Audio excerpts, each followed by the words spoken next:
Šo vingrojumu mēs pacientai aktivizēsim kāju muskultūru un veicināsim dziļās vēdera preses stabilizēšanu, aktivizēšanu.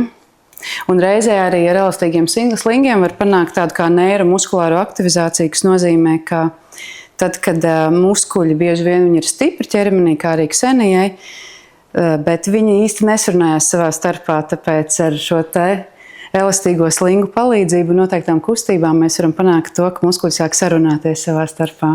Slinga terapija var palīdzēt fizioterapeitiem diagnostikā, jo pēc fizioterapijas diagnostikas metodēm mēs izmantojam manuālu muskuļu testēšanu, kur mēs testējam muskultūru ar rokām un mēs testējam muskuļu ķēdes.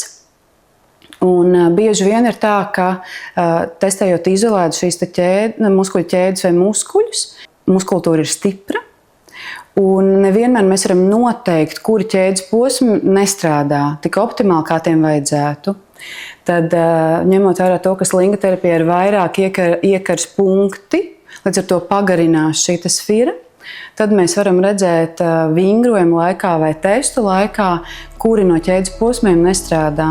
Un tādā veidā pēc šīs diagnostikas veikt arī ļoti precīzu terapiju, muskuļu aktivizāciju, lai balansētu ķermeni, uzlabotu stāju un mazinātu pacientu sūdzības. Vidēji pacienti nāk, lai būtu progress. Vidēji tā ir 1 līdz 2 reizes nedēļā. Un atkarībā no rezultātiem, tad kurs ir ļoti dažāds. Var ilgt no dažām reizēm līdz pat vairākām nedēļām vai mēnešiem.